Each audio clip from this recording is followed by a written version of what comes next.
Hello students, next हम discuss करेंगे exercise 12.7 के लिए क्वेश्चन नंबर 4। क्या कह रहा है? Earn contains 5 red and 5 black balls. ठीक है, 5 तो रेड बॉल्स है और 5 ही जो आपके पास है वो ब्लैक बॉल्स हैं। Okay, ball is drawn at random, its colour is noted down and then return it back. ठीक है, सबसे पहले तो दोनों के अलग अलग केस लिख देता हूँ। Let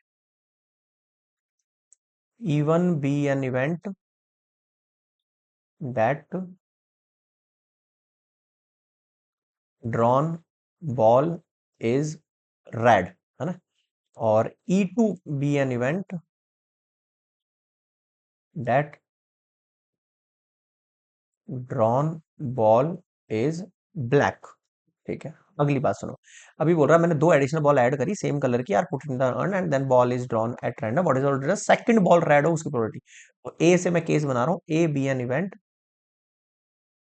that drawn second ball, है ना, सेकंड बॉल ड्रॉन,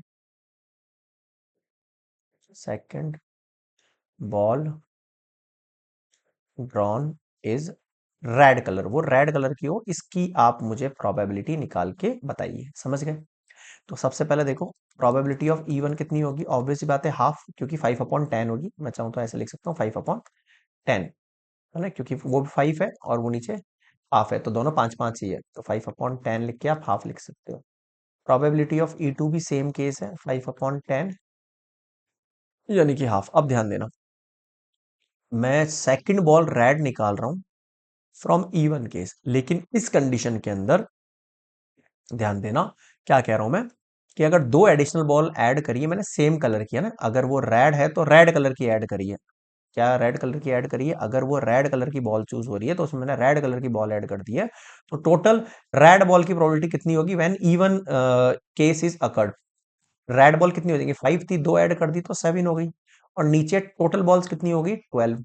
अगला सुनना, ए गिवन डेट E2। अब E2 केस का मतलब है ब्लैक, यानी दो ब्लैक बॉल ऐड होगी, यानी टोटल तो नीचे 12 रहेगा, लेकिन ब्लैक बॉल ऐड हो जाएगी, यानी कि ब्लैक बॉल 7 हो जाएगी। लेकिन ये ए डिनोट कर रहा है रेड बॉल के लिए, तो रेड बॉल अभी भी 5 ही है। समझ गए ये वाली कंडीशन? आगे बढ़ू, what is probability that the second ball is red? तो वही बाय टोटल प्रोबेबिलिटी से मैं कह सकता हूँ प्रोबेबिलिटी ऑफ ए जो पूछ रहा है आपको, probability of E1 dot probability of A given that E1 plus probability of E2 dot probability of A given that E2। E1 की कंडीशन हाफ 7/12, हाफ 5/12। समझ गए? हाफ इसमें से कॉमन, या फिर ये तो पूरा ही बन रहा है, चलो छोड़ो। 7/24, 5/24, 12/24, 1/2 इज योर रिक्वायर्ड प्रोबेबिलिटी। अब बताओ क्या समझ नहीं आ रहा है? क्लियर है? This is complete question number 4। Next मिलेंगे 5th पर।